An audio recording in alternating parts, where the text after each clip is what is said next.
Ուրեմն Իրանի Իսլամական Հանրապետությունից հնչող հայտարարությունների նկատմամբ մենք շատ ուշադիր ենք եւ ամեն ինչ արել ենք եւ կշարունակենք անել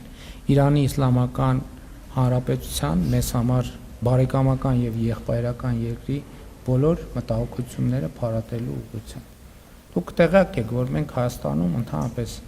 2018-ից այսքան Հայաստանում երբեք ոչ մի տեղ հանրահավաք չի արգելվել։ Եվ մենք չենք կարող առանձին վերցրած մի դեպքում այլ կերպ վարվել, որովհետև դա արդեն իրողություն է, այլ բան, որ մենք այո կիսում ենք, որ արտահայտման ձևերը չպետք է խաթարեն որ Իրանի Իսլամական Հանրապետության եւ որևէ այլ դեսպանատան աշխատանք եւ մենք ուշադիր կհետևենք այդ թվում մտահոգություններին կապված այդ իրավիճակի հետ եւ մեր ժողովրդավարական սկզբունքների շրջանակներում իհարկե բոլոր միջոցները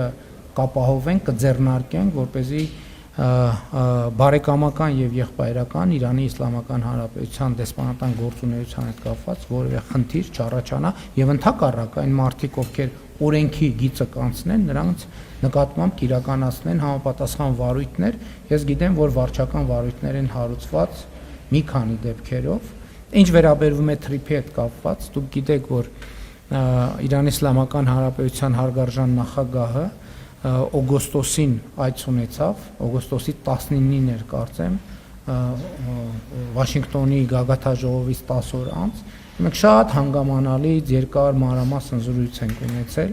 եւ ես կարծում եմ, որ մենք բոլոր հարցերի պատասխանները տվել ենք, բայց մենք նաեւ ասել ենք, որ հետագայում հարցեր ծագելու դեպքում մենք պատրաստ ենք եւ մենք անընդհատ կապի մեջ ենք եւ պատրաստ ենք բոլոր հարցերին պատասխանել, եթե հրապարակված տեքստից հետո այլ հարցեր նույնպես ծագում են։ Համենայն դեպս ես ուզում եմ ասել, որ քննարկումների ընթացքում մենք մեր միջազգային գործընկերների կարծիքները, մտահոգությունները հաշվի առնում ենք եւ բանակցելիս փորձում ենք այնպես անել, որ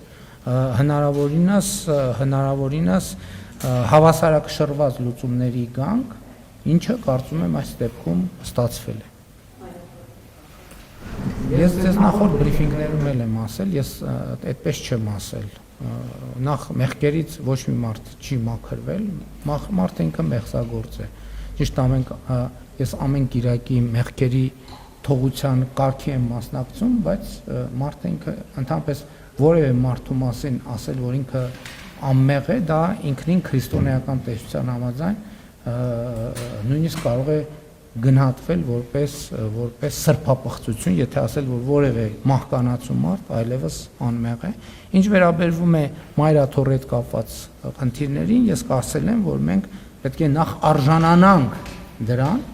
եւ այո, ապաշխարության ճանապարհով մենք պետք է փորձենք արժանանալ։ Եթե ինչ որ մի բան, որը փոխկապակցված է դրա հետ, տեղի չի ունեցել, ուրեմն դեռ չենք արժանացել։ Երբ որ կարժանանանք, տեղի կունենա։